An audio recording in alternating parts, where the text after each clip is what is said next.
إن هذا القرآن يهدي للتي هي أقوم. ان الحمد للہ والصلاة والسلام علی رسول اللہ. اعوذ باللہ من الشیطان الرجیم. بسم اللہ الرحمن الرحیم. پارہ نمبر 25.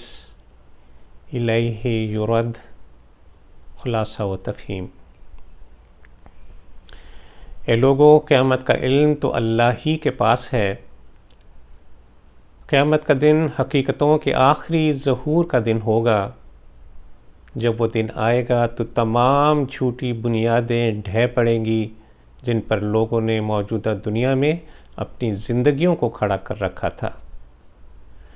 سب جھوٹے معبود گم ہو جائیں گے اور لوگ جان لیں گے کہ ان کے لیے کوئی جائے پناہ نہیں. مصیبت کا لمحہ انسان کے لیے اپنی دریافت کا لمحہ ہوتا ہے. جب انسان مصیبت میں گرفتار ہوتا ہے تو سب اکڑ فون بھول کر اللہ کے آگے گڑ گڑانے لگتا ہے، اور جب اللہ مصیبت کو ٹال دیتا ہے تو اس کی خود سری لوٹ آتی ہے اور حاصل نعمت کو اپنی تدبیر کا، اپنی لیاقت کا نتیجہ سمجھنے لگ جاتا ہے.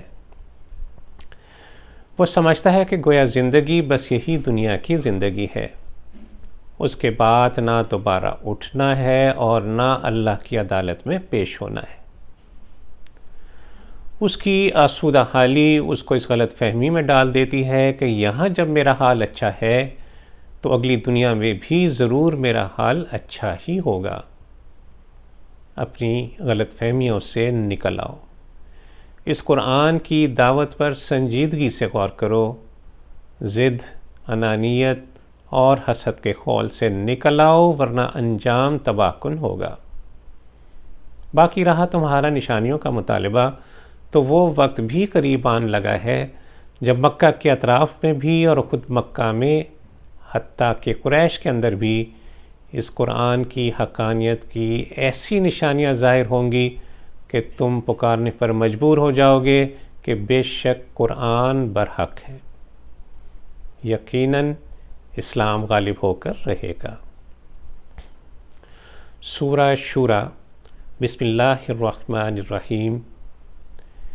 اے نبی صلی اللہ علیہ وسلم، وہی پیغام آپ کو بھی دے کر بھیجا گیا ہے جو آپ سے پہلے انبیاء بنی نوع انسان تک پہنچاتے رہے. قرآن میں کچھ نیا نہیں. اس کا انکار دراصل ان کی طبیعتوں کا فساد ہے. تمہارے رب کی بارگاہ بہت بلند اور اس کی ہستی بہت عظیم ہے. یہ فرشتوں کو اس کی خدائی میں شریک کرتے ہیں، جبکہ فرشتے اس کی خشیت سے لرزاں و ترساں ہمہ وقت اس کی تسبیح اور تحمید میں لگے رہتے ہیں. بخشنے والی اور رحم کرنے والی تو بس اللہ ہی کی ذات ہے.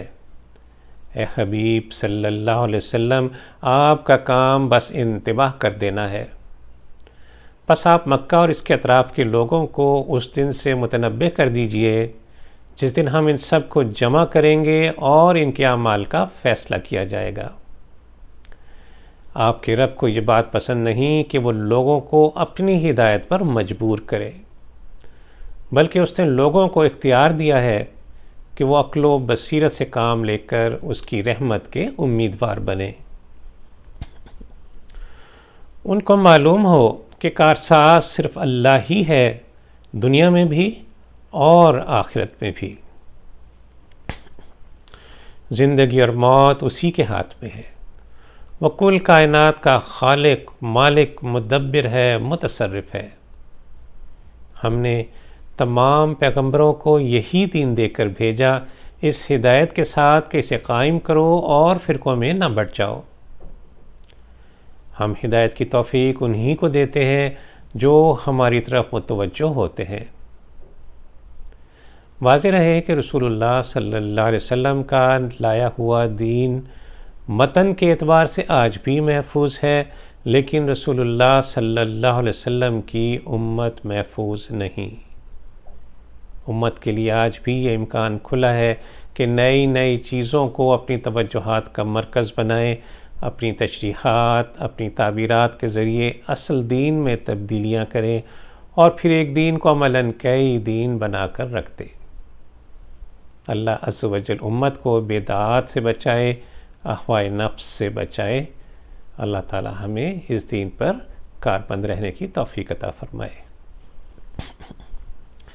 اے امت محمدیہ کے لوگوں، قیامت کے لیے وہی جلدی مچاتے ہیں جن کا اس پر یقین نہ ہو۔ کیا جب کہ وہ قریب ہی آن لگا ہو؟ تمہارا رب بڑا کریم ہے، وہ عذاب لانے میں جلدی نہیں کرتا، لیکن مت بھولو کہ وہ قوی بھی ہے اور عزیز بھی، اس کی گرفت سے کوئی باہر نہیں ہے۔ جلدی کی ضرورت تو اسے پیش آتی ہے جس کو اندیشہ ہو کہ شکار اس کے قابو سے باہر نکل جائے گا۔ اس کی شان کریمی دیکھو کہ اس نے اپنے رزق کے دروازے کسی پر بھی بند نہیں کیے۔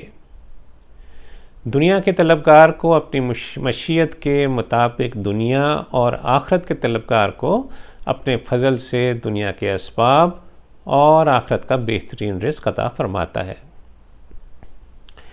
اے امت محمدیہ کے لوگوں، دین میں ان لوگوں کے افکار سے بچو، ان کے عقائد سے دور رہو جنہوں نے اپنے نظریات گھڑ لیے، اپنے نئے فلسفے بنا لیے، جنہوں نے اخلاق کے، تہذیب کے اپنے معیارات طے کر لیے، جو معاشرت، سیاست، حکومت، عدالت، ان سب میں اپنے بنائے ہوئے قوانین، اپنے بنائے ہوئے ضابطے لاگو کر رہے ہیں۔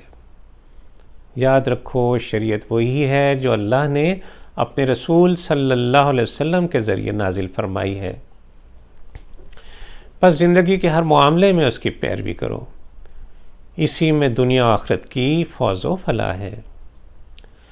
یہ دنیاوی زندگی کا ساز و سامان اترانے اور فخر کرنے کی چیز نہیں، یہ عارضی زندگی کی عارضی متاع ہے۔ سامان آخرت کی فکر کرو جو کہیں بہتر اور ہمیشہ رہنے والا ہے، اور یہ انہی کو حاصل ہوتا ہے جو تمام معاملات میں اللہ پر بھروسہ کرتے ہیں، کبائر سے، بے حیائی کے کاموں سے دور رہتے ہیں، غصے کے بجائے تواضع سے کام لیتے ہیں، اپنے رب کے آگے جھکے رہتے ہیں، اور جب اجتماعی معاملات درپیش ہوں تو انہیں باہم مشاورت سے طے کرتے ہیں۔ یہ ضرورت مندوں پر اپنے مال خرچ کرتے ہیں، جارحیت کے بجائے ظلم کو رفع کرنے کی حد تک اسے روکتے ہیں، اور اشتعال انگیزی کے بجائے لوگوں کو معاف کرنے کا جذبہ رکھتے ہیں۔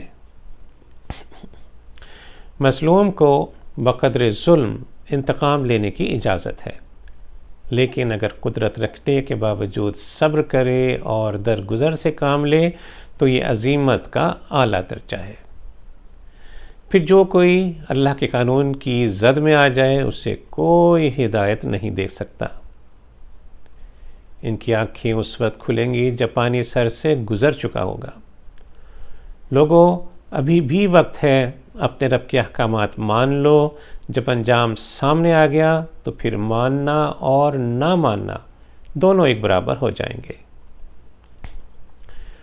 تمہارا کیا حال ہے کہ جب ہم تمہیں اپنی رحمت اور نعمت سے نوازتے ہیں تو اتراتے ہو، اکڑتے ہو، اور کل جب انجام نظر آئے گا تو پھر بجھ کے رہ جاؤ گے۔ یاد رکھو، کائنات میں ہر طرح کا اختیار صرف اور صرف اللہ عز و جل کو ہی حاصل ہے، خواہ وہ زمین اور آسمان کے نظام کو چلانا ہو یا ایک انسان کو اولاد عطا کرنا۔ تم جو کچھ پاتے ہو اللہ کے دیے میں سے پاتے ہو، اور اسے پورا اختیار ہے جب چاہے اپنی نعمت واپس لے لے۔ کسی بشر کا یہ درجہ نہیں کہ اللہ عز و جل اس سے روبرو بات کرے۔ اللہ اپنا پیغام پیغمبر کی زبان سے بذریعہ وحی جاری فرماتا ہے جو نبی پہلے نہیں جانتا۔ وحی کے نور سے نبی کا سینہ جگمگا اٹھتا ہے، اور پھر وہ اللہ کی مخلوق کے لیے مینارہ نور بن جاتا ہے۔ پھر اس مینارہ نور سے اللہ جسے چاہتا ہے سیراب فرماتا ہے۔ جان لو، تمام معاملات اسی مالک ارض و سما کی طرف پلٹائے جاتے ہیں۔ سورہ الزخرف، بسم اللہ الرحمن الرحیم۔ یہ بزرگ برتر اور حکمت سے لبریز کتاب ہم نے تمہاری اپنی زبان میں نازل کی تاکہ تم براہ راست اس سے فیض حاصل کر سکو۔ اس کتاب کا ماخذ ام الکتاب ہے، یعنی لوح محفوظ، جس سے تمام انبیاء پر نازل ہونے والی کتابیں ماخوذ ہیں۔ اگرچہ تم اس کتاب بلند برتر کی تکذیب کر کے ناشکری اور ناقدری کے مرتکب ہو رہے ہو، اپنی ہی جانوں پر ظلم کر رہے ہو، لیکن ہماری رحمت کا تقاضا ہے کہ تمہیں اصلاح کا پورا پورا موقع دیا جائے۔ یہ تو تم تسلیم کرتے ہو کہ زمین و آسمان اور ان کے درمیان سب کچھ ہم نے ہی پیدا کیا، اس کے باوجود ہماری مخلوقات ہی میں سے کچھ کو ہماری ذات کا جز بنا کر الوہیت میں شامل کر دیتے ہو۔ کیا ہی احسان فراموش ہو تم لوگ۔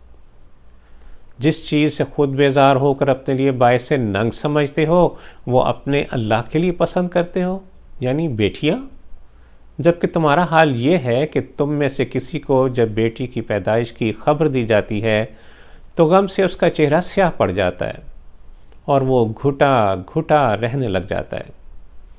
خود ہی تم فرشتوں کو اللہ کی بیٹیاں قرار دیتے ہو اور پھر یہ تہمت بھی اللہ ہی پر رکھتے ہو کہ اگر اللہ نہ چاہتا تو ہم ان کی کبھی بھی پوجا نہ کرتے۔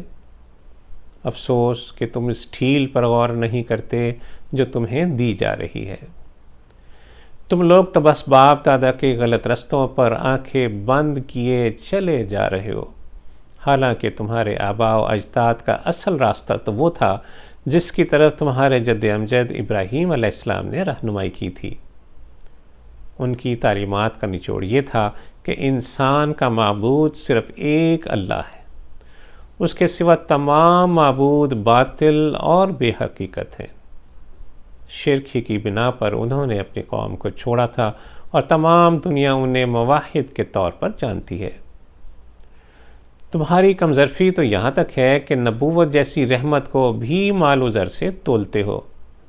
تمہیں کیا معلوم کہ مکہ اور طائف والوں میں سے کون ایسے مرتبے والا ہے جس سے رسالت کا عہدہ دیا جا سکے؟ یہ ہم جانتے ہیں کہ رسالت کے لائق کون ہے اور کون نہیں۔ ذرا غور کرو، جب ہم نے موسیٰ علیہ السلام کو فرعون کے پاس نشانیاں دے کر بھیجا، انہوں نے فرعون کے سامنے توحید کی دعوت پیش کی، عصا کا ید بیضاء کا معجزہ دکھایا۔ فرعونیوں نے معجزات کو جادو جانا اور موسیٰ علیہ السلام کو اپنے سے کم تر جان کر ان کا مذاق اڑایا۔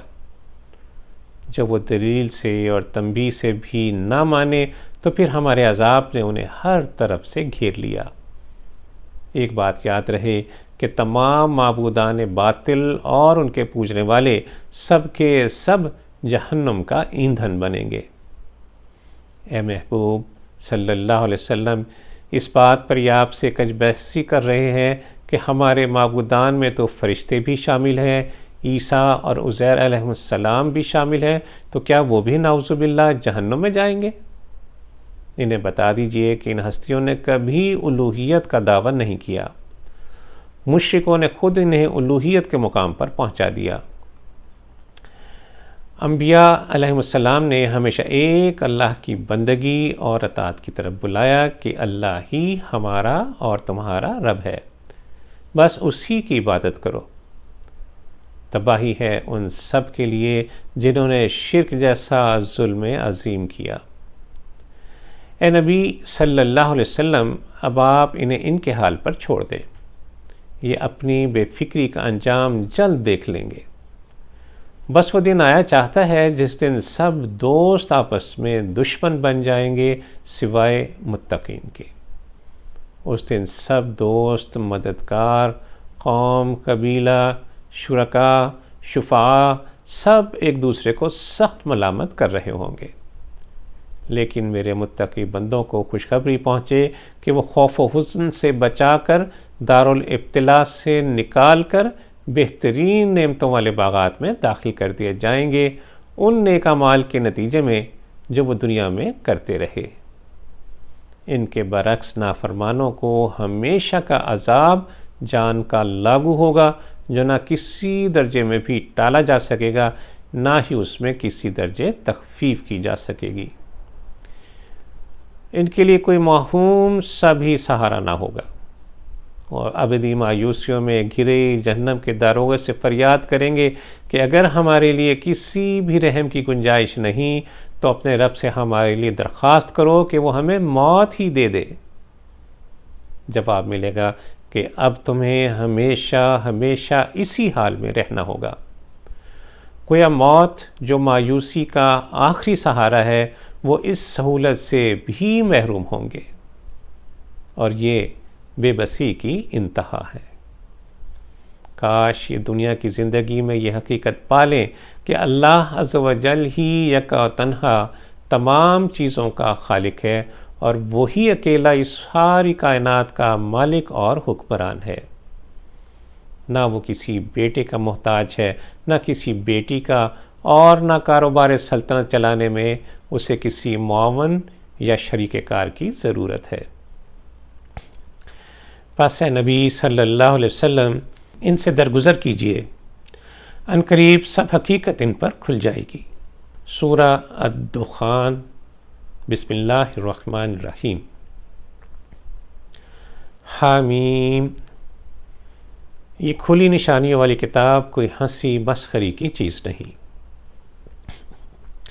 یہ قرآن اللہ عز و جل کی انتہائی حکمت کا ایک حصہ ہے تاکہ تمہیں تمہارے انجام سے باخبر کر دیا جائے، تاکہ کل تم یہ نہ کہہ سکو کہ تم کو بغیر انتباہ کے ہی دھر لیا گیا۔ اے امت مسلمہ کے لوگو، تم بھی سن لو، یہ قرآن کا نزول اتمام حجت ہے۔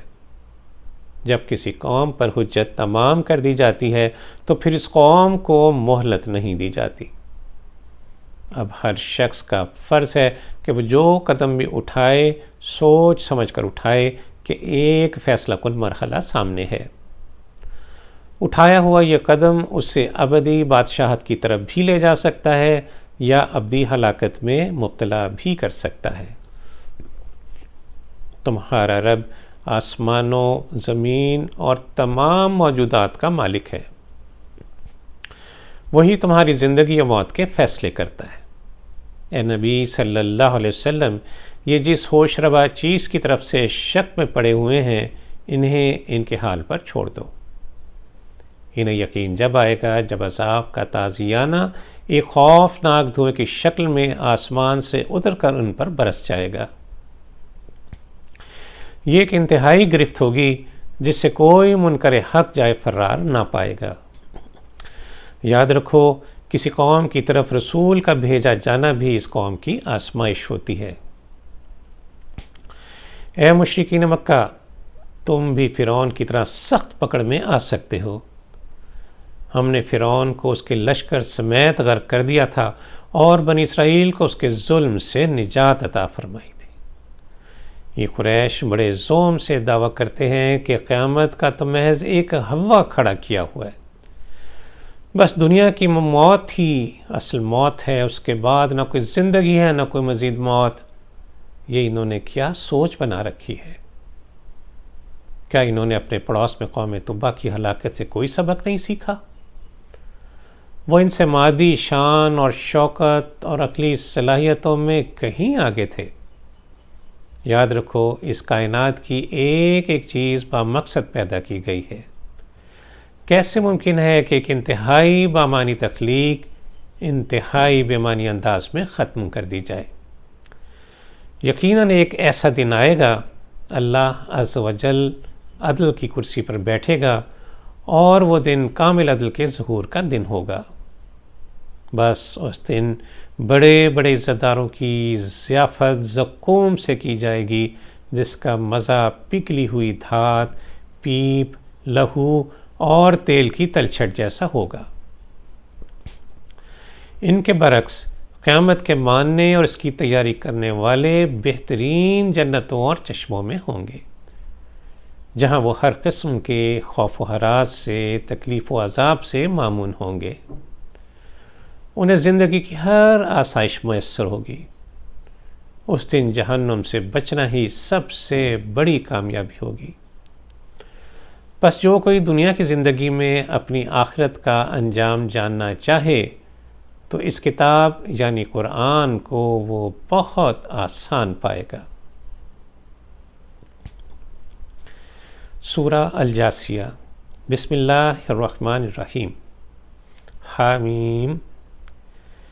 یہ عظیم الشان کتاب عزت و عظمت کے مالک شہنشاہ کی طرف سے ہے، جس کا کوئی حکم، کوئی فعل حکمت سے خالی نہیں، اس لیے اسی کی اطاعت، اسی کی بندگی کرو۔ کائنات کا سب انتظام، سب انصرام ایک حکمت کے تحت ایک مقررہ وقت تک کے لیے ہے۔ رات اور دن کے آنے جانے میں، بارش سے آثار زندگی پیدا ہونے میں اور ہواؤں کی گردش میں عقل والوں کے لیے بڑی نشانیاں ہیں۔ لیکن جو اللہ کی نشانیوں کو جھٹلائے، اس کی نازل کردہ آیات کا انکار کرے، اس کے لیے دردناک عذاب ہے۔ اس رب کریم نے ساری کائنات کو تمہاری خدمت پر لگا رکھا ہے، بس تم اس کے ناشکرے نہ بنو۔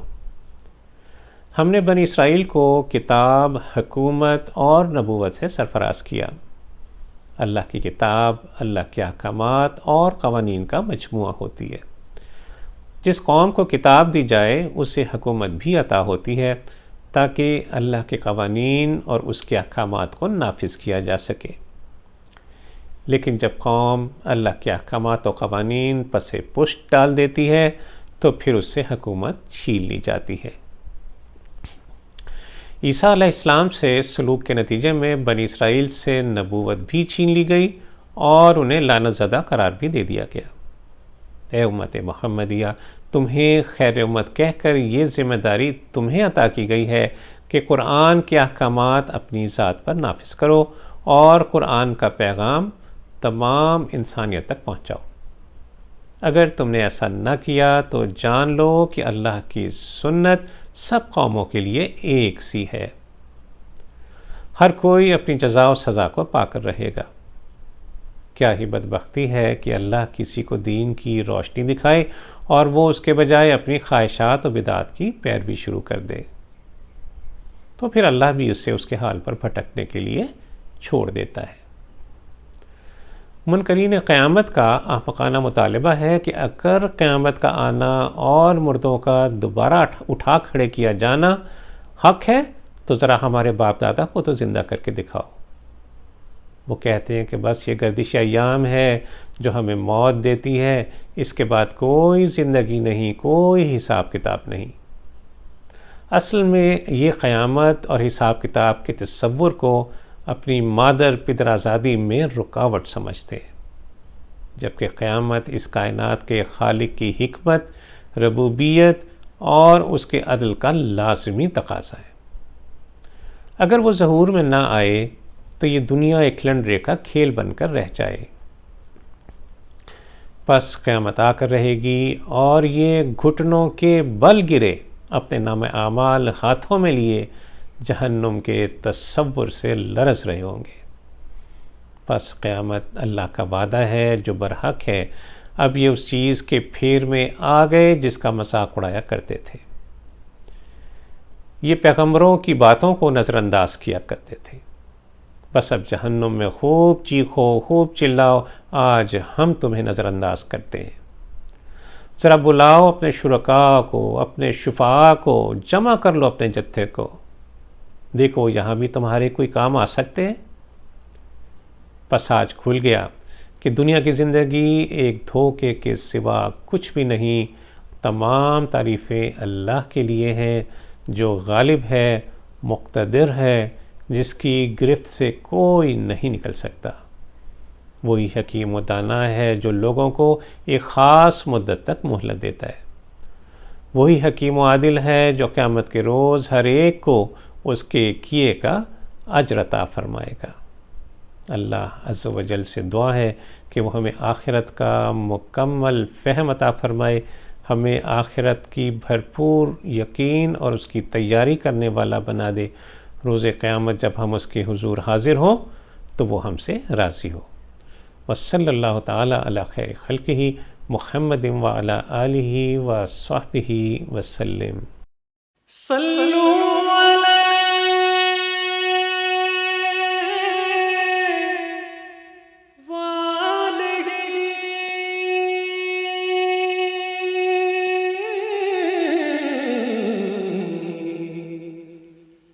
صلوا علیہ